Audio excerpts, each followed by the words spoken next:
स्वागत है आपका कोशिका के इस दूसरे लेक्चर में। ऑब्जेक्टिव प्रश्न ही करेंगे हम, और ऑब्जेक्टिव के साथ साथ मैं आपको इतना बता दूंगा कि 50 प्रश्न की जगह आपको कम से कम 200 प्रश्न बन जाएंगे। ठीक है, चलिए शुरू करते हैं। और 50 क्वेश्चन मैं करवा चुका हूँ पहले ही, और ये अगला 50 प्रश्न करेंगे हम। सेल से रिलेटेड है, A to Z जितना भी होगा सेल से मैं सब बताऊंगा। पहला प्रश्न है आज का, राइबोसोम के संदर्भ में कौन सा गलत है? ठीक है, इसकी खोज पैलड ने की थी, बिल्कुल सही है। यह प्रोटीन और आरएनए से बना होता है, बिल्कुल सही है। यह केंद्रिका में बनता है। केंद्रिका मतलब क्या हुआ आपका? न्यूक्लियस, नाभिक में बनता है। इसे संयुक्त सूक्ष्मदर्शी से देखा जा सकता है? नहीं, इसे नहीं देखा जा सकता। ठीक है, तो इसका ऑप्शन डी बिल्कुल सही उत्तर है। ठीक है, अब बात आती है राइबोसोम की। राइबोसोम क्या होता है आपका? राइबोसोम होता है सबसे, यह नाभिक के अंदर पाया जाता है। ठीक है, केंद्रिका में होता है। यह सबसे स्मॉलेस्ट ऑर्गेनेल है आपका नाभिक के अंदर। ठीक है, क्या करता है यह प्रोटीन का निर्माण करता है। ठीक है, ये इसका मतलब प्रोटीन का बना होता है। ये प्रोटीन और आरएनए का बना होता है। सब बताऊंगा मैं, आगे आता जाएगा सारा। यह दो तरह का होता है, 70S और 80S। 70S प्रोकैरियोटिक कोशिका में पाया जाता है, 80S आपका यूकैरियोटिक कोशिका में पाया जाता है। ठीक है, और गैस की खोज पैलेड ने की थी। ठीक है, दूसरे प्रश्न पर चलते हैं। राइबोसोम को भी कहा जाता है, क्या कहा जाता है? प्रोटीन फैक्ट्री, क्योंकि यह प्रोटीन का निर्माण करता है। कोशिका के अंदर का कोशिकांग, ठीक है, कोशिका के अंदर ही होता है, और यह सबसे स्मॉलेस्ट कोशिकांग है। ये पैलाडेकन कहा जाता है, क्योंकि पैलाडे ने इसकी खोज की थी। इसका मतलब इसका उत्तर डी है, सभी सही है। ठीक है, राइबोसोम कहाँ पाया जाता है? न्यूक्लियस के अंदर। इसकी खोज पैलाडे ने की थी। अगला है, प्रोकैरियोटिक और यूकैरियोटिक दोनों कोशिकाओं में पाया जाता है। क्या? अभी मैंने जस्ट अभी बताया कि राइबोसोम दो तरह का होता है, 70S और 80S। यह प्रोकैरियोटिक में पाया जाता है और ये यूकैरियोटिक में पाया जाता है। तो प्रोकैरियोटिक और यूकैरियोटिक दोनों में क्या पाया जाता है? राइबोसोम। तो इसका ऑप्शन बी बिल्कुल सही उत्तर होगा। माइटोकॉन्ड्रिया की खोज किसने की थी? एल्टमैन ने। इसे पावर हाउस कहा जाता है। क्रेब्स चक्र इसी में चलता है। ठीक है, और यहाँ पर ऑक्सी श्वसन होता है, ऑक्सी श्वसन। ठीक है, राइबोसोम की खोज पैलेड ने की थी। यह न्यूक्लियस में पाया जाता है, प्रोटीन का निर्माण करता है। ये दो तरह का होता है, 70S और 80S। लाइसोसोम, लाइसोसोम को आत्महत्या की थैली कहा जाता है। आत्महत्या की थैली। यह किस में नहीं पाया जाता है? आरबीसी में नहीं पाया जाता है। ठीक है, स्प्लीन में जाकर ये आरबीसी क्या हो जाती है? मर जाती है। Spleen, SPLEEN, spleen. Golgi coy, Golgi coy क्या करता है आपका? गोल्जी कॉय एक ट्रांसफर ट्रांसफर करने का काम करता है। ठीक है ना, कोशिका के अंदर जितने भी पार्ट हैं उसको एक जगह से दूसरी जगह ले जाने का काम करता है। गोल्जी कॉय या फिर गोल्जी बॉडी भी इसको कहते हैं। यह पदार्थों के परिवहन का काम करता है। जैसे राइबोसोम बनता है आपका कहाँ? न्यूक्लियस में। तो न्यूक्लियस से यह गोल्जी बॉडी गोल्जी अपरेटस तक ले जाती है। ठीक है, अगले प्रश्न पर चलते हैं। कोशिका में प्रोटीन का निर्माण कौन करता है? अब तो ये आम बात हो गई, आप तो वैसे ही बता दोगे। कोशिका में प्रोटीन का निर्माण करता है आपका राइबोसोम। राइबोसोम कहाँ पाया जाता है? न्यूक्लियस के अंदर। ठीक है, खोज किसने की थी? पैलेड ने की थी। दो तरह का होता है, 70S और 80S। इसे प्रोटीन फैक्ट्री भी कहा जाता है। माइटोकॉन्ड्रिया की खोज एल्टमैन ने की थी।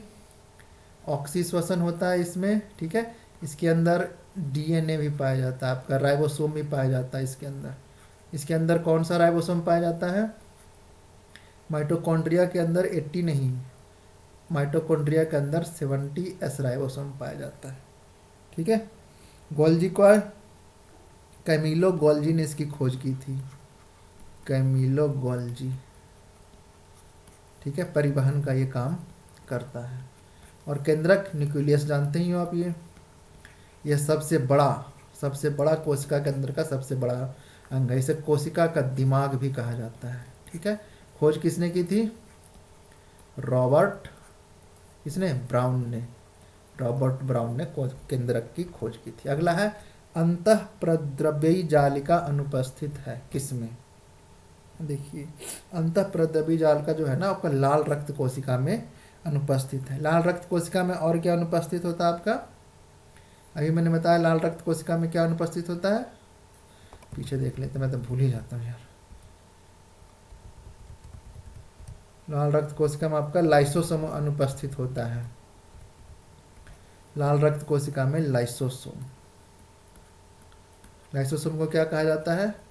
आत्महत्या की थैली। ठीक है, इसमें जल अपघटक एंजाइम होते हैं, इसमें पाया जाता है, तो ऑप्शन इसका बी बिल्कुल सही उत्तर है। पादप कोशिका, इसमें कोशिका झिल्ली भी होती है, और कोशिका भित्ति भी होती है आपका। ठीक है, अगला खुरदुरी अंतःप्रद्रव्यी जालिका के साथ क्या लगे होते हैं? खुरदुरी अंतःप्रद्रव्यी जालिका देखिए दो तरह का होता है। एंडोप्लाज्मिक रेक्टिकुलम इसको बोलते हैं अंग्रेजी में, अंतःप्रद्रव्यी जालिका को। जब न्यूक्लियस से बाहर आपका राइबोसोम आता है तो ये एंडोप्लाज्मिक रेक्टिकुलम दो तरह का होता है। ठीक है, देखिए, एक होता है आपका स्मूथ एंडोप्लाज्मिक रेक्टिकुलम और दूसरा होता है rough endoplasmic reticulum. Smooth endoplasmic reticulum क्या करता है? ये आपका कार्बोहाइड्रेट और वसा का निर्माण करता है। आपका ये कार्बोहाइड्रेट और वसा जिसे हम फैट कहते हैं उसका निर्माण करता है। और रफ एंडोप्लाज्मिक रेक्टिकुलम के ऊपर राइबोसोम होता है। राइबोसोम खोज पैलेट ने की थी। प्रोटीन की फैक्ट्री कहा जाता है इसे। दो तरह का होता है, 70S और 80S। 70S प्रोकैरियोटिक कोशिका में, 80S आपका यूकैरियोटिक कोशिका में पाया जाता है। ठीक है, 80S पूछ रहे होगा सर, 80S तो लिख रहे हो आप, ये S क्या है? ये आपका सेडिमेंटेशन कोफिशिएंट। ठीक है ना?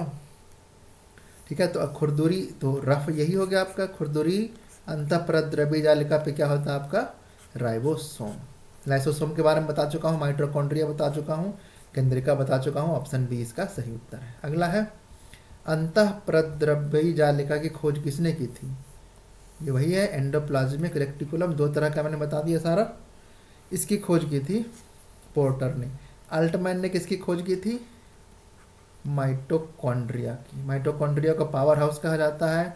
इसके अंदर डीएनए भी होता है, 70S कोशिका राइबोसोम भी होता है। ठीक है, ऑक्सीश्वसन होता है इसमें। माइटोकॉन्ड्रिया के आंतरिक दीवारों को क्रिस्टी कहते हैं। ठीक है, तो इसका सही उत्तर है आपका ऑप्शन ए। ठीक है, अल्टमैन के बारे में मैंने इतना डिटेल में बताया। अगला है गोल्जी उपकरण की खोज किसने की थी? मैं बता चुका हूँ। गोल्जी उपकरण की खोज, गोल्जी एपरेटस इसको कहते हैं, कैमिलो गोल्जी ने की थी। जॉन पायलट ने की थी राइबोसोम की और अल्टमैन ने की थी माइटोकॉन्ड्रिया की।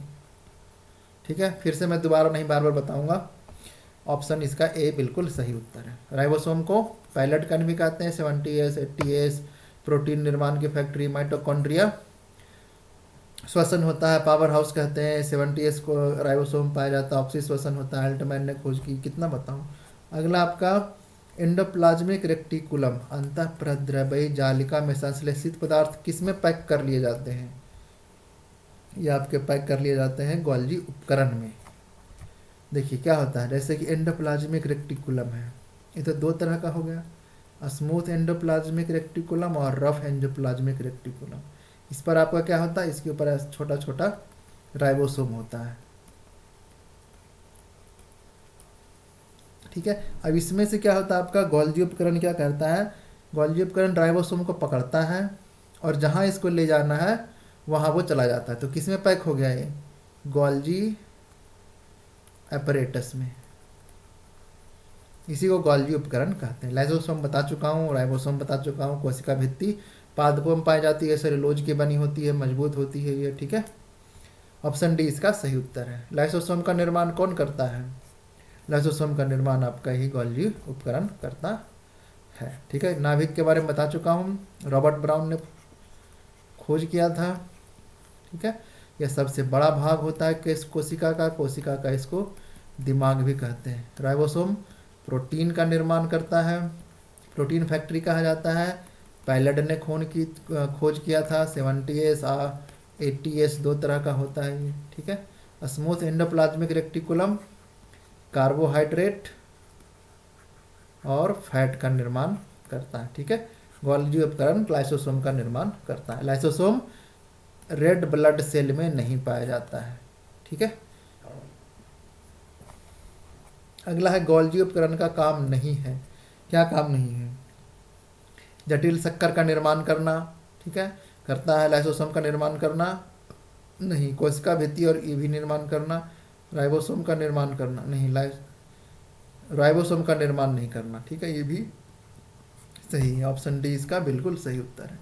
राइबोसोम का निर्माण तो वो न्यूक्लियस में होता है, ठीक है। बाकी गोल्जी उपकरण निर्माण करती है, ठीक है। शक्कर का निर्माण कर दी लाइसोसोम का, कोशिका भित्ति और कोशिका झिल्ली। कोशिका भित्ति पादपों में होती है और कोशिका झिल्ली दोनों में होती है, जंतु में भी और पादप में भी। लाइसोसोम का निर्माण आत्महत्या की थैली। अगला है पादप कोशिका का सबसे बड़ा कोशिकांग है। पादप कोशिका ना कुछ देखने में ऐसे चौकोर टाइप की लगेगी आपको। इसमें एक न्यूक्लियस होगा और एक बड़ा सा वैक्यूल होगा ऐसा कुछ, ठीक है। वैक्यूल को क्या बोलते हैं हम? इसको रसधानी बोलते हैं। वैक्यूल VACULE, इसका सबसे बड़ा पार्ट यही है, रसधानी। और जंतु कोशिका में ये आपका कोशिका होगा और इसके अंदर सबसे बड़ा सा क्या होगा? न्यूक्लियस होगा, ठीक है। कि माइटोकॉन्ड्रिया होगा, वैक्यूल्स होंगे, गोल्जी बॉडी होगी, ठीक है, राइबोसोम होगा, एंडोप्लाज्मिक रेक्टिकुलम होगा, लाइसोसोम होगा, बहुत सारे हो जाते हैं ऐसे, ठीक है। तो पादप कोशिका का सबसे बड़ा भाग आपका वैक्यूल होता है। माइटोकॉन्ड्रिया भी होती है, गोल्जी उपकरण भी होते हैं, राइबोसोम, लेकिन सबसे बड़ा रसधानी वैक्यूल्स ही होता है। अगला आपका किसी कोशिका में सबसे छोटा कोशिकांग होता है। कोशिका, ये आपका कोशिका हो गया, ठीक है। आपको बता ही देता हूँ इसके अंदर क्या क्या होता है। ये आपका हो गया जंतु कोशिका, ठीक है। ये सबसे बड़ा क्या हो गया? आपका न्यूक्लियस हो गया। राइबोसोम होता है इसके अंदर, एंडोप्लाज्मिक रेक्टिकुलम होता है, वैक्यूल होता है, गोल्जी अपरेटस होता है, और क्या होता है आपका? लाइसोसोम होता है, माइटोकॉन्ड्रिया होता है, और क्या होता है? गोल्गी बॉडी, गोल्जी अपरेटस होंगे आपका, ठीक है। ये सारे होते हैं। इन सभी में सबसे बड़ा आपका क्या होता है?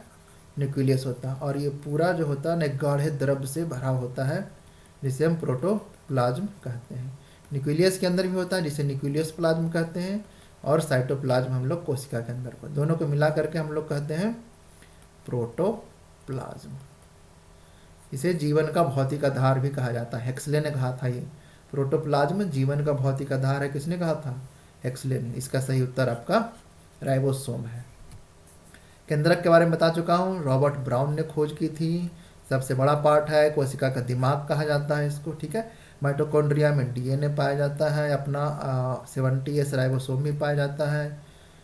पावर हाउस कहा जाता है इसको, ठीक है। और इसमें ATP का निर्माण होता है, क्रेब्स चक्र चलता है इसमें, ठीक है। जितनी बार रिवीजन करो उतना अच्छा। राइबोसोम पैलाडे ने इसकी खोज की थी, ठीक है। प्रोटीन का निर्माण करता है यह, ठीक है। दो तरह का होता है, 70S 80S। लाइसोसोम को आत्महत्या की थैली कहा जाता है, ठीक है। आगे है जंतु कोशिका में सबसे बड़ा कोशिकांग है, अभी जस्ट बताया हूं मैं, केंद्रक आपका होता है। और सबसे छोटा कोशिकांग आपका राइबोसोम, और सबसे बड़ा लार्ज केंद्रक होता है, ठीक है। अगला बढ़ते हैं। निम्न में से कौन स्तनधारी के लाल रक्त कोशिका में अनुपस्थित होता है? लाल रक्त कोशिका में क्या नहीं होता है? मैं बता चुका हूँ, लाइसोसोम नहीं होता है, गोल्जी उपकरण भी नहीं होता है, माइटोकॉन्ड्रिया भी नहीं, इनमें से कोई नहीं होता है, ठीक है। यही एक्सेप्शन आपको याद रखना पड़ेगा। RBC में लाइसोसोम नहीं होता है, गोल्गी अपरेटस नहीं होता है और माइटोकॉन्ड्रिया नहीं होता है। ठीक है, आगे बढ़ते हैं। निम्न में से कौन पादपों में गोल्जी उपकरण है? इसका सही उत्तर है आपका डिक्टियोसोम। ठीक है, मोनोसोम पॉलीसोम में से आपका डीएनए का पार्ट हो जाता है, वो हम आगे पढ़ेंगे। टोनोप्लास्ट के चारों ओर एक झिल्ली है। जैसे क्या होता है, ये आपका पादप कोशिका हो गया, ये आपका जंतु कोशिका हो गया। तो जो वैक्यूल होता है ना, छोटे छोटे, ये न्यूक्लियस हो गया इसमें, और इसमें ये वैक्यूल हो जाएगा आपका, ठीक, छोटा छोटा वैक्यूल। वैक्यूल के चारों ओर ना एक झिल्ली होती है, हल्की सी झिल्ली, उसको हम लोग बोलते हैं टोनोप्लास्ट। ठीक है, तो वैक्यूल क्या होता है आपका? रसधानी। इसका सही उत्तर आपका सी है। ठीक है, राइबोसोम जानते हो आप, माइटोकॉन्ड्रिया जानते हो, लाइसोसोम कितनी बार बताऊंगा। अगला है केवल जंतु कोशिका में पाई जाती है। सिंपल है, ये आपका रसधानी दोनों में पाया जाता है। क्लोरोप्लास्ट सिर्फ जंतु कोशिका में, क्लोरोप्लास्ट पादप कोशिका में पाया जाता है। माइटोकॉन्ड्रिया भी आपका पादप को सॉरी माइटोकॉन्ड्रिया दोनों में पाया जाता है। मैं डिफरेंस ही बता देता हूँ एक बार, दोनों जंतु कोशिका और पादप कोशिका में। चलिए कन्फर्म हो जाएगा यहाँ पे। ये मैं बना देता हूँ यहाँ पर आपका, ये रहा जंतु कोशिका और ये रहा आपका पादप कोशिका। ठीक है, ये जंतु, दोनों का डिफरेंस देख लेते हैं, और ये पादप कोशिका। जंतु कोशिका क्या होता है आपका? स्मॉल होता है, छोटा या गोल होता है। वैक्यूल इसमें क्या होते हैं?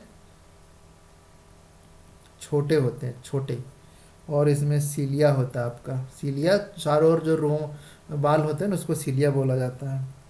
फ्लैजेला भी होता है, इसकी एक बड़ी पूंछ होती है, उसको हम फ्लैजेला बोलते हैं। लाइसोसोम भी इसमें होता है। ठीक है, और पादप कोशिका क्या होता है? ये बड़ा होता है, लार्ज होता है, चौकोर होता है आपका, ये रेक्टेंगुलर होता है। ये सब नहीं पूछता है, छोटा है बड़ा है ये सब तो बच्चों वाला प्रश्न हो जाता है। इसमें जो वैक्यूल्स होते हैं वो लार्ज होते हैं। ठीक है, इसमें सीलिया फ्लैजेला ये सब नहीं पाया जाता। इसमें पाया जाएगा आपका सेल वॉल, प्लास्टिड और क्लोरोप्लास्ट। क्लोरोप्लास्ट आपका प्लास्टिड में आ जाता है। और दोनों में क्या पाया जाता है आपका? जो दोनों में पाया जाएगा वो मैं नीचे लिख देता हूँ। इसमें पाया जाएगा, दोनों में पाया जाएगा आपका झिल्ली। ठीक है, और क्या पाया जाएगा दोनों में आपका? राइबोसोम। और क्या पाया जाएगा आपका? सेंट्रोसोम। लेकिन केवल क्या पूछ रहा है? केवल जंतु कोशिका में क्या पाया जाता है आपका? जंतु कोशिका में आपका क्या पाया जाता है? क्लोरोप्लास्ट तो पादप कोशिका में पाया जाता है। माइटोकॉन्ड्रिया आपका जंतु कोशिका में। तारक काय भी जंतु कोशिका में, सॉरी तारक काय ही आपका सिर्फ जंतु कोशिका में पाया जाता है, बाकी सारे पादप कोशिका और दोनों में पाए जाते हैं। तारक काय आपका होता है क्या? सेंट्रोसोम। तारक का यार देखना पड़ेगा, तारक का हिंदी क्या होता है आपका? एक मिनट। तारक काय को सेंट्रोसोम ही बोलते हैं, सॉरी, तारक काय को सेंट्रोसोम कहते हैं। यह क्या करता है आपका? यह कोशिका विभाजन में मदद करता है। ठीक है, चलिए आगे बढ़ते हैं। सेंट्रोसोम की खोज किसने की थी? सेंट्रोसोम की खोज की थी बेंडेन ने। ऑप्शन ए सही उत्तर है। सेंट्रोसोम को ही हम लोग क्या बोलते हैं? तारक काय। ये हिंदी वाले वर्ड भी काफ़ी औखे औखे से होते हैं। सेंट्रोसोम का महत्वपूर्ण भूमिका क्या अभी बताया मैंने, क्या करता है सेंट्रोसोम? तो कोशिका का विभाजन करता है। ऑप्शन डी बिल्कुल सही उत्तर है। रसधानियाँ बहुत बड़ी होती है, मैं तीसरी चौथी बार बता चुका हूँ। पादप कोशिका में जो वैक्यूल्स होते हैं वो काफ़ी क्या होते हैं? बड़े होते हैं। ऑप्शन सी बिल्कुल सही उत्तर है। कोशिका का ट्रैफिक पुलिस किसे कहा जाता है? ट्रैफिक पुलिस मतलब जो आवाजाही को कंट्रोल करे, कौन सा सामान किधर जाना है इसका कंट्रोल करे, तो कौन करता है? वो गोल्जी उपकरण करता है। अंतःपरद्रव्य जालिका एंडोप्लाज्मिक रेक्टिकुलम, है तो स्मूथ एंडोप्लाज्मिक रेक्टिकुलम और रफ एंडोप्लाज्मिक रेक्टिकुलम। ये आपका क्या बनाता है? कार्बोहाइड्रेट स्मूथ वाला कार्बोहाइड्रेट और फैट बनाता है वसा, और रफ एंडोप्लाज्मिक रेटिकुलम के ऊपर क्या होता है आपका राइबोसोम। इसी राइबोसोम को पैक करके अलग अलग जगह गोल्जी उपकरण ले जाता है। ठीक है, तो ऑप्शन बी इसका बिल्कुल सही उत्तर है। क्लोरोप्लास्ट पादप कोशिका में पाया जाता है आपका ये, ठीक है, जो कि भोजन बनाने का काम करता है। रसधानी क्या करता है, यह पानी को स्टोर करके रखता है, ठीक है ना, शरीर में पानी की कमी होने नहीं देता है ये। अगला है, कौन एक रसधानी का कार्य नहीं है। यह पादप कोशिका में दृढ़ता प्रदान करता है। यह प्रोटीन, शुगर, अम्ल इत्यादि को स्टोर करता है। माइटोकॉन्ड्रिया के लिए प्रोटीन का निर्माण करता है। प्रोटीन का निर्माण कौन करता है आपका राइबोसोम। ठीक है, बाकी सारे काम हो गए आपके रसधानी का। दृढ़ता प्रदान करता है अंदर से, और प्रोटीन, शुगर इत्यादि को स्टोर करके रखता है अपने अंदर। यह एक कोशिकीय जीव में यह अतिरिक्त पानी और अपशिष्ट पदार्थों को बाहर निकलने में मदद करता है। ठीक है, माइटोकॉन्ड्रिया के लिए प्रोटीन का निर्माण राइबोसोम नहीं, ये रसधानी वैक्यूल्स नहीं करता है। यह काम राइबोसोम एटीएस करता है, जो माइटोकॉन्ड्रिया के अंदर होता है, और बाहर कोशिका के अंदर जो होता है ना वो एटीएस होता है। देखिए समझिए, ये जंतु कोशिका है आपका गोल, इसमें तो एटीएस राइबोसोम पाया जाता है, लेकिन जो माइटोकॉन्ड्रिया है ना उसके अंदर 70S और राइबोसोम और डीएनए भी पाया जाता है। कोशिका का मस्तिष्क किसे कहा जाता है, दिमाग किसको कहा जाता है, केंद्र को। ठीक है, ऑप्शन डी बिल्कुल सही उत्तर है। माइटोकॉन्ड्रिया को पावर हाउस, रसधानी पानी स्टोर करके रखता है। सेंट्रोसोम आपका न्यूक्लियस के अंदर पाया जाता है, ठीक है ना, जिसमें गुणसूत्र वगैरह होते हैं। केंद्रक की खोज किसने की थी, तो काफी पुराना प्रश्न हो गया, रॉबर्ट ब्राउन ने। रॉबर्ट हुक ने कोशिका की खोज की थी 1665 ईस्वी में। रॉबर्ट ब्राउन ने न्यूक्लियस की खोज की थी। केंद्रक रॉबर्ट कोच ने टीबी के टीके की खोज की थी। ठीक है, रॉबर्ट डाउनी आप कमेंट बॉक्स में बताइए। ऑप्शन बी इसका बिल्कुल सही उत्तर है।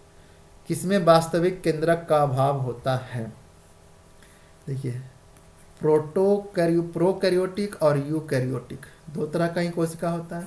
न्यूक्लियस इसमें भी होता है और न्यूक्लियस इसमें भी होता है, लेकिन इसमें न्यूक्लियस पूरी तरह विकसित होता है और इसमें न्यूक्लियस पूरी तरह से विकसित नहीं होता है। ठीक है, वास्तविक केंद्र का अभाव होता है। तो ये सारे तो प्रोकैरियोटिक हैं, सॉरी यूकैरियोटिक है, ये यूकैरियोटिक। माइकोप्लाज्मा आपका प्रोकैरियोटिक है, तो ऑप्शन बी इसका सही उत्तर होगा। आप एक बार एग्जाम्पल भी सभी का देख लीजिएगा, ठीक है ना, कि प्रोकैरियोटिक का एग्जाम्पल कौन है और यूकैरियोटिक का एग्जाम्पल कौन है। ये आपके लिए मैं टास्क देता हूँ। केंद्रक द्रव्य में महीन धागे की जाल जैसी संरचना पाई जाती है, जिसे कहते हैं हम लोग क्या, गुणसूत्र, क्रोमैटिन कहते हैं उसको हम। क्रोमैटिन को हिंदी में क्या कहते हैं, ये भी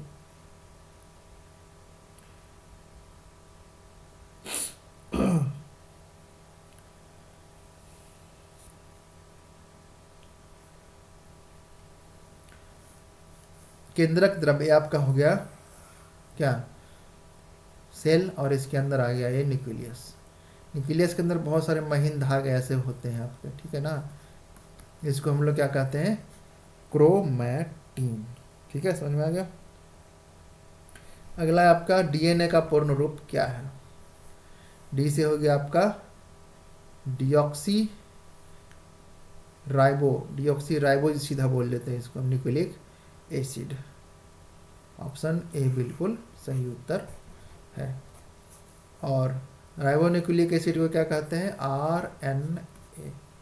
डीएनए और RNA, DNA plus histone protein क्या बन जाएगा आपका, ये आरएनए बन जाएगा। ठीक है, आरएनए, बस आपको याद ही रखना है।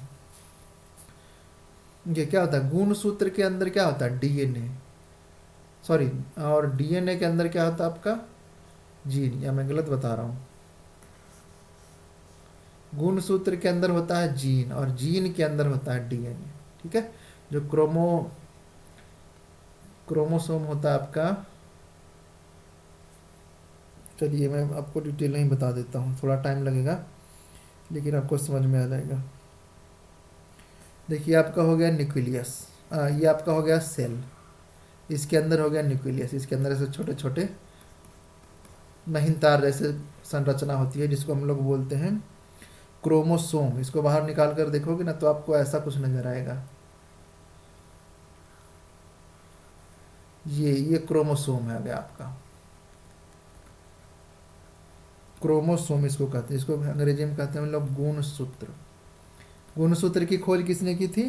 ये खोज की थी वाल्डेयर ने। यही पूछा जाता है आपका, गुणसूत्र की खोज किसने की थी? वाल्डेयर ने। ये आपका अच्छे से बना नहीं है, इसको मैं और अच्छे से बना देता हूँ। ये आपका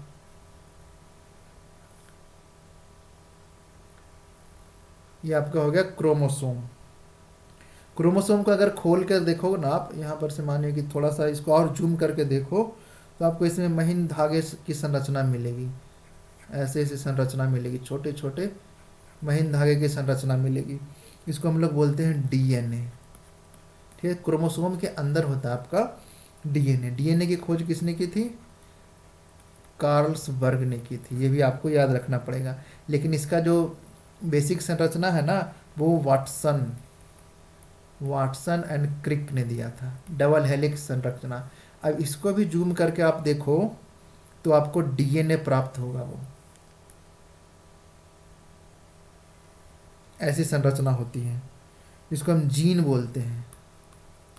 ये तो आपका डीएनए हो गया। डीएनए के अंदर अगर जूम करके देखिए तो आपको ये जीन मिलेगा। ठीक है, जीन की खोज किसने की थी? जीन की खोज की थी जोहानसन ने। ये आपको याद रखना पड़ेगा सारा का सारा। ठीक है, न्यूक्लियस की खोज की थी रॉबर्ट ब्राउन ने। इसके अंदर क्रोमोसोम होता है, क्रोमोसोम की खोज की थी वाल्डेयर ने। और क्रोमोसोम के अंदर डीएनए होता है, डीएनए की खोज की थी कार्लसबर्ग ने। और डीएनए के अंदर होता है आपका जीन। जीन की खोज की थी जोहानसन ने। ठीक है, चलिए वैसे डीएनए प्लस हिस्टोन प्रोटीन मिलाएंगे तो आपका आरएनए बनेगा। बाकी जो मैं बताया हूँ इससे आगे प्रश्न आएंगे। कोशिका विभाजन के समय क्रोमैटिन में किस में संगठित हो जाते हैं? क्रोमैटिन किस में संगठित हो जाते हैं? जो कोशिका है आपका, ये न्यूक्लियस है, इसके अंदर तो ऐसे लंबे लंबे जो तार जैसी संरचना, उसको हम क्रोमैटिन बोलते हैं। लेकिन जब ये विभाजित होने लगता है ना तो आपका इसमें संगठित हो जाते हैं ये। ठीक है, इसको क्या बोलते हैं हम लोग? गुणसूत्र। इस तरह के शेप में वो सुसज्जित हो जाते हैं, इस तरह के शेप में वो आ जाते हैं। तो गुणसूत्र क्या हो जाता है आपका? क्रोमोसोम। ठीक है, डीएनए की खोज किसने की थी? चलिए अभी बताइए, मैंने अभी जस्ट बताया डीएनए की खोज किसने की थी। डीएनए की खोज किसने की थी? कार्लसबर्ग ने। और जीन की खोज किसने की थी? जोहानसन ने। ठीक है, आरएनए का फुल फॉर्म बताइए कमेंट बॉक्स में। इसका सही उत्तर आपका सी है। ठीक है, समझ में आ गया? क्रोमैटिन है ये, और ये आपका क्रोमोसोम है। क्रोमैटिन जो होता है ना वो क्रोमोसोम का रूप ले लेता है जब कोशिका विभाजन होता है। तो आगे बढ़ते हैं। गुणसूत्र की खोज किसने की थी? जस्ट अभी बताया हूं मैं, गुणसूत्र की खोज की थी वाल्डेयर ने। ठीक है, इसमें ऑप्शन ए गलत दिया हुआ, ऑप्शन बी होगा। ठीक है, गुणसूत्र की खोज की थी वाल्डेयर ने। अणु के कोशिका के निर्माण एवं संगठन की सभी सूचनाएं होती हैं। सभी सूचनाएं कहाँ होती हैं? ठीक है ना, कि कोशिका का निर्माण कहाँ होगा, कैसे होगा, कहाँ पर होगा, ये सब डीएनए में होता है। ठीक है, ऑप्शन ए बिल्कुल सही उत्तर है। प्रोटीन का निर्माण कौन करता है? राइबोसोम। इसे पहला डिप्कन भी कहते हैं, प्रोटीन की फैक्ट्री भी कहते हैं। अगला आपका किसे अनुवांशिकी का वाहक कहा जाता है? जो आपके लक्षण है ना वो डीएनए में ही मौजूद होते हैं वो। ठीक है, तो अनुवांशिकी का वाहक क्या किसे कहा जाएगा? आपका गुणसूत्र को। गुणसूत्र कहाँ होता है? मेन तो आपका यही है ना, गुणसूत्र। आपका ये न्यूक्लियस हो गया। देखिए जीन भी हो सकता है, अणु भी हो सकता है, लेकिन ये आपका न्यूक्लियस है, ये आपका क्रोमैटिन है, ये आपका किस में बदल जाएगा?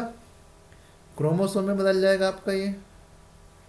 तो इसी के अंदर आपका क्या होता है? डीएनए होता है और जीन होता है। तो अनुवांशिकी का मेन वाहक आपका क्या हो गया? गुणसूत्र, क्रोमोसोम ही हो गया वो। और ये तो इकाई हो गया आपका, डीएनए और जीन जो हो गया ना वो इसका इकाई हो गया, अनुवांशिकी की इकाई हो गई वो। ठीक है, केंद्रक की खोज किसने की थी? रॉबर्ट ब्राउन ने की थी। इसे सबसे बड़ा पार्ट होता है ये जंतु कोशिका का, इसे कोशिका का दिमाग भी कहते हैं। सभी क्रियाओं को क्या करता है, कंट्रोल करता है। डीएनए के क्रियात्मक खंड को क्या कहते हैं, जस्ट अभी बताया मैं, जीन कहते हैं। ठीक है।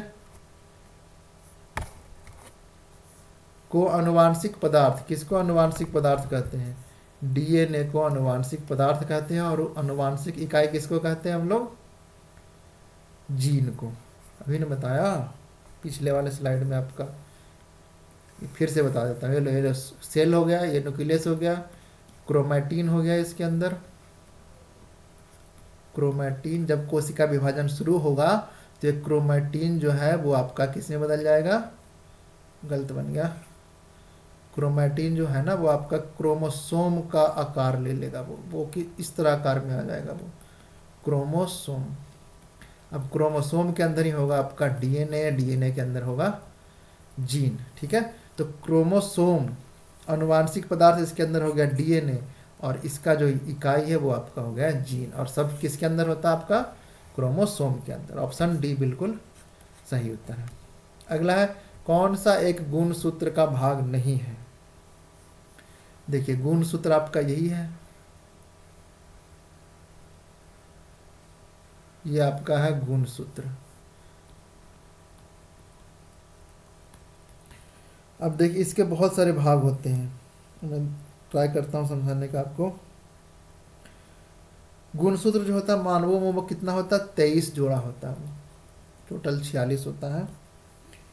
इसकी खोज किसने की थी, वाल्डेयर ने की थी, आपको याद रखना पड़ेगा। इसके ऊपरी भाग को सैटेलाइट कहते हैं। ठीक है। और इसके निचले भाग को टेलोमर कहते हैं। ठीक है ना। और इसके बीच वाले भाग को सेंट्रोमियर कहते हैं। ठीक है। और क्रोमैटिड से ये बनकर आता है। ठीक है ना। तो इस सेंट्रोसोम जो है वो इसका भाग नहीं है, क्योंकि सेंट्रोसोम ये कोशिका विभाजन में मदद करता है। ठीक है। गुणसूत्र के अंदर क्या होता है, डीएनए, और डीएनए के अंदर होता है आपका जीन। अब जीन के बारे में आगे डिटेल में बताऊंगा जैसे जैसे प्रश्न आता जाएगा। ठीक है। सेंट्रोमियर बता दिया, क्रोमैटिड से बनता है, टेलोमियर इसका निचला भाग होता है, सैटेलाइट सबसे ऊपरी भाग को कहते हैं। ठीक है। अगले, गुणसूत्र में क्रोमैटिड्स जिस बिंदु पर संलग्न होते हैं उसे कहते हैं। यही बताया, गुणसूत्र आपका ये हो गया, किस बिंदु पर यह संलग्न हो रहा है, ये आपका संलग्न हो रहा है इस बिंदु पर। इस बिंदु को क्या बोलते हैं, सेंट्रोमियर कहते हैं। नीचे वाले पार्ट को टेलोमियर कहते हैं। ठीक है। ऑप्शन सी बिल्कुल सही उत्तर है। साइटोकाइनेसिस का अर्थ है, ये देखिए समझने वाली बात है, वर्ड ही ऐसा है। साइटोकाइनेसिस क्या है, यह है आपका कोशिका द्रव्य का विभाजन। साइटोलॉजी क्या होता है आपका, कोशिका का अध्ययन। कोशिका का अध्ययन क्या कहलाता है, साइटोलॉजी। साइटोलॉजी क्या कह रहा है, साइटोकाइनेसिस, तो ये आपका कोशिका द्रव्य का विभाजन होगा। ये कोशिका हो गया, इसके अंदर कोशिका द्रव्य भरे होते हैं। जब ये विभाजन शुरू होना होता है ना, तो बीच से क्या होता है, पचकना शुरू हो जाता है वो। और सबसे पहले तो न्यूक्लियस ही आपका डिवाइड होता है, लेकिन यहाँ पर क्वेश्चन उल्टा आ गया है। ये आपका कोशिका द्रव्य का विभाजन साइटोकाइनेसिस। इसी तरह से कैरियोकाइनेसिस, ये आपका हो जाएगा केंद्रक का विभाजन। केंद्रक का, पहले केंद्रक ही विभाजित होती है, उसके बाद कोशिका विभाजित होती है। ठीक है। तो उसका ऑप्शन ए बिल्कुल सही है, कोशिका द्रव्य का विभाजन साइटोकाइनेसिस। साइटोकाइनेसिस। ठीक है। पहले कैरियोकाइनेसिस होता है, फिर साइटोकाइनेसिस होगा। ठीक है। हो आगे चलिए, 40 नंबर क्वेश्चन है, में एक कोशिका विभाजित होकर दो संतति कोशिका का निर्माण करते हैं। कोशिका विभाजन आ गया। कोशिका विभाजन जो है ना वो आपका 3 तरह का होता है।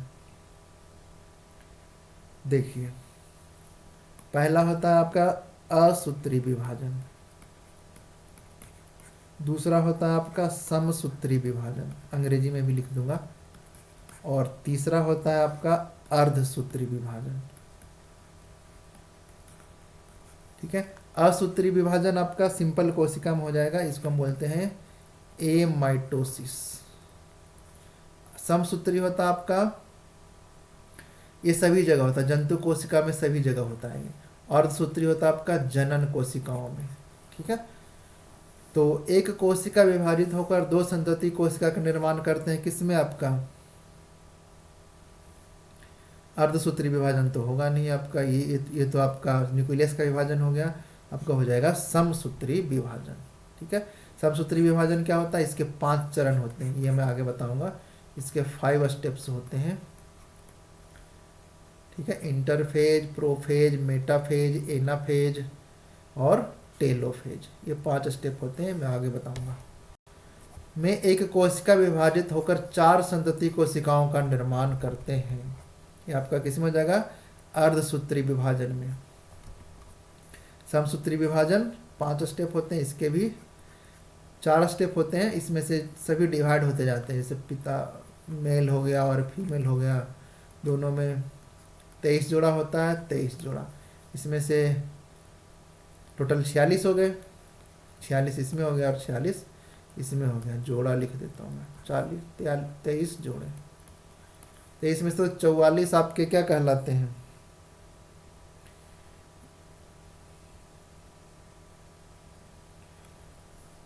इसी में डिटेल में बताता हूँ, एक मिनट रुको। इसका अर्धसूत्री विभाजन है ये। ठीक है, अगले प्रश्न में चलते हैं। समसूत्री विभाजन, बनाने वाला कोशिका को छोड़कर हमारे शरीर में सभी कोशिका समसूत्री विभाजन करते हैं। क्या बनाने, यहाँ पर खाली स्थान होना चाहिए। तो शुक्राणु और अंडाणु बनाने वाले कोशिका को छोड़कर, ये दोनों क्या है, जनन कोशिका है, और इसमें अर्धसूत्री विभाजन होता है। अर्धसूत्री विभाजन सभी में क्या होता है आपका, समसूत्री विभाजन होता तो जंतु में ही है, तो ए और बी दोनों होगा वो। जनन कोशिकाओं में क्या होता है आपका, अर्धसूत्री विभाजन, और जनन कोशिका को छोड़ करके बाकी जितने भी कोशिकाएं हैं सभी में समसूत्री विभाजन होता। और न्यूरॉन जो होता है मस्तिष्क, इसमें कोई विभाजन नहीं होता, तो इसका ऑप्शन क्या है, ऑप्शन डी है। चलिए थोड़ा सा मैं यहाँ पर बता देता हूँ आपको, ये स्टेजेज ऑफ अर्धसूत्री विभाजन। समसूत्री विभाजन के 5 स्टेप हैं। पहला आपका हो गया इंटरफेज, दूसरा हो गया आपका प्रोफेज, तीसरा हो जाता है मेटाफेज, चौथा हो जाता है एनाफेज, और 5वां हो जाता है टेलोफेज। इसमें क्या होता है आपका, कोशिका का आकार बढ़ने लगता है, साइज जो होता है ना आपका, वो कोशिका का आकार बढ़ने लगता है। ये साइटोप्लाज्म हो गया, न्यूक्लियोप्लाज्म हो गया, उसमें से कोशिका का आकार बढ़ जाता है। और प्रोफेज में क्या होता है आपका, वो प्रोफेज में न्यूक्लियस डिवाइड हो जाता है, डिवाइड होकर के 2 भागों में बढ़ जाता है। और मेटाफेज एक स्प्लिंटर फाइबर होता है, स्प्लिंटर फाइबर महीन धागे का आकार होता है। ये सभी कोशिकांगों के ऊपर आ जाती है, ताकि सभी कोशिकांगों को 2 भागों में बांट सके। न्यूक्लियस तो डिवाइड पहले ही हो गया, न्यूक्लियस डिवाइड होगा तभी 2 तरह का ये आपका कार्य करवाएगा ना, दोनों कोशिकाओं को अलग करेगा। अगर न्यूक्लियस ही बाद में डिवाइड होगा तो ऑर्डर कौन देगा कि कौन से पार्ट को किधर जाना है। ठीक है, तो सबसे जो बड़ा स्टेज है ना, वो आपका इंटरफेज है। वो प्रोफेज में न्यूक्लियस डिवाइड हो जाता है, मेटाफेज में सभी कोशिकांगों के ऊपर स्प्लिंटर फाइबर आ जाता है। ठीक है, एनाफेज में सभी डिवाइड हो जाते हैं वो। ठीक है ना, और सबसे छोटा स्टेज यही है, और सबसे बड़ा स्टेज क्या है आपका, इंटरफेज। और टेलोफेज में आपका कोशिका पूरी तरह से विभाजित हो जाती है, 2 डॉटर सेल्स बन जाते हैं। ठीक है, एक मदर सेल हो गया, ये आपका हो गया मदर सेल, और 2 छोटे छोटे कोशिका जो बने वो आपका डॉटर सेल। ये मदर सेल, ये डॉटर सेल दोनों बन गए। ठीक है, और जो बीच वाला है वो आपका मेटाफेज वाला भाग है। प्रोफेज में न्यूक्लियस डिवाइड हो जाता है, इंटरफेज पहला है, कोशिका का साइज बढ़ने लगता है, सबसे बड़ा स्टेज यही है। सबसे छोटा स्टेज आपका एनाफेज है और टेलोफेज सबसे अंतिम स्टेज है। ठीक है, तो ये आपका समसूत्री विभाजन है, ये सभी जगह होता है सिवाय जनन कोशिका के, जो कि अंडाणु और शुक्राणु है, इन दोनों में अर्धसूत्री विभाजन होता है।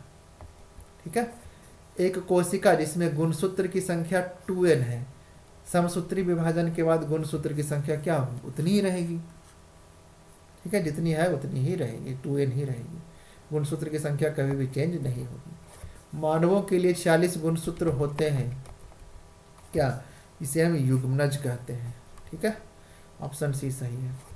कौन समसूत्री विभाजन का एक चरण नहीं है, मैंने बताया था आपको, इंटरफेज, प्रोफेज, मेटाफेज, एनाफेज और टेलोफेज। तो प्रोफेज है, मेटाफेज है, एनाफेज है, डिलॉप्टिन सही उत्तर नहीं है। समसूत्री विभाजन कोशिका का अंतिम चरण है, interphase, prophase, metaphase, anaphase, telophase. अंतिम चरण क्या है, टेलोफेज। ठीक है, कोशिका के समसूत्री विभाजन में केंद्रक झिल्ली और कोशिकाएं गायब हो जाते हैं, किसमें, ऑप्शन पहले देख लेते हैं आपका, इंटरफेज, प्रोफेज, मेटाफेज, एनाफेज और टेलोफेज। ठीक है, कोशिकांग, केंद्रक झिल्ली और कोशिकांग गायब हो जाते हैं, किसमें, प्रोफेज में आपका ये साइज, केंद्रक झिल्ली और कोशिकांग गायब हो जाते हैं, केंद्रक झिल्ली आपका प्रोफेज में ही गायब हो जाता है। ठीक है, ऑप्शन ए बिल्कुल सही उत्तर है। ठीक है, इंटरफेज में तो ये साइज बढ़ने लगता है। ठीक है, सबसे बड़ा स्टेज है ये। प्रोफेज में क्या होता है, न्यूक्लियस दो भागों में, NUCLEUS, न्यूक्लियस दो भागों में बट जाता है। ठीक है, और कोश केंद्रक झिल्ली इसी में गायब हो जाती है, क्योंकि न्यूक्लियस तभी दो भागों में बटेगा जब केंद्रक झिल्ली नहीं रहेगी। ठीक है, मेटाफेज में सभी पर स्प्लिंटर फाइबर आ जाता है, इसमें सभी कोशिकांग जो होते हैं ना, वो एक, जैसे ये कोशिका बन गया आपका दो, तो एक कोशिकांग, सारे कोशिकांग इधर और दूसरी तरफ कोशिकांग चले जाते हैं। ठीक है, टेलोफेज अंतिम भाग है। ठीक है, तो इसका सही उत्तर प्रोफेज है। अगला, समसूत्री विभाजन के किस चरण में गुणसूत्र मध्य रेखा पर स्थित होते हैं, गुणसूत्र मध्य रेखा पर स्थित होते हैं, तो ये आपका हो जाएगा मेटाफेज में, मध्य वाले फेज में। ठीक है ना, अगर समझो तो ये आपका एक कोशिका है। ठीक है, मदर सेल है ये साइज बढ़ गया आपका। ठीक है, ये आपका न्यूक्लियस है, ये आपका प्रोफेज हो गया, वो न्यूक्लियस यहाँ पर डिवाइड होना शुरू हो जाएगा। ठीक है, कैरियोकाइनेसिस मतलब यहाँ पर हो रहा है। ठीक है, न्यूक्लियस यहाँ पे डिवाइड हो रहा है, फिर आपका हो जाएगा मेटाफेज, फिर आपका आ जाएगा एनाफेज और एक टेलोफेज। क्या कह रहा है, किस चरण में गुणसूत्र जो है ना वो मध्य रेखा पर स्थित हो जाते हैं। गुणसूत्र क्या, क्रोमैटिन से, क्रोमैटिन जो है ना वो संगठित होकर क्रोमोसोम बना लेता है, क्रोमोसोम को ही क्या कहा जाता है, गुणसूत्र। तो ये बीच वाले भाग में गुणसूत्र, ये आपका सेल है, गुणसूत्र आपका ऐसे एक इस तरफ और दूसरी तरफ ऐसे संगठित हो जाता है। ठीक है, तो ये मिडिल वाले भाग में होता है। ये कब होगा, जब बीच में आपका स्प्लेंटर फाइबर सभी जगह आ जाता है, दो भागों में डिवाइड करने के लिए तैयार होता है तब। टेलोफेज आपका अंतिम भाग है, एनाफेज सबसे छोटा स्टेज है, प्रोफेज आपका दूसरा स्टेज है। ठीक है, समसूत्री विभाजन के किस चरण में गुणसूत्र की संख्या दोगुनी हो जाती है, गुणसूत्र की संख्या किस में हो जाएगी दोगुनी, टेलोफेज में। टेलोफेज में तो सबसे अंतिम चरण, इसमें दो कोशिका बन जाएगा आपका। एनाफेज में दोनों तरफ डिवाइड हो जाते हैं। ठीक है ना, एनाफेज आपका कुछ ऐसा होगा, वो एज कोशिका द्रव्य हो गया, वो एक न्यूक्लियस इधर कोशिकांग, एक न्यूक्लियस इधर कोशिकांग। तो आप देख सकते हो गुणसूत्र इधर भी है इधर भी है, दोनों डबल हो जाता है वो, और लास्ट में टेलोफेज में दो कोशिका बन जाएगा। ठीक है, इसके ठीक पहले वाला स्टेज आपका मेटाफेज होगा। कोशिका के समसूत्री विभाजन में केंद्रक झिल्ली और कोशिकांग पुनः प्रकट हो जाते हैं, इसमें आपका टेलोफेज में आपका हो जाएगा वो सबसे लास्ट में। एनाफेज में आपका कुछ ऐसा रहेगा, वो लास्ट स्टेज रहेगा, न्यूक्लियस और टेलोफेज में आपका दोनों अलग अलग डिवाइड हो जाएगा। ठीक है, तो ये था 50 प्रश्न। समसूत्री विभाजन मैंने इसमें आपको डिटेल में बताया। अर्धसूत्री विभाजन अगले वाले वीडियो में बताऊंगा मैं, ठीक है। कैसा लगा ये, आज तो मैंने एक बार भी नहीं बोला कि टेलीग्राम ग्रुप ज्वाइन कर लो। टेलीग्राम ग्रुप ज्वाइन कीजिए और क्विज इसी में होगा। मिलते हैं अगले लेक्चर में। Thank you. लाइक सब्सक्राइब जरूर कीजिएगा।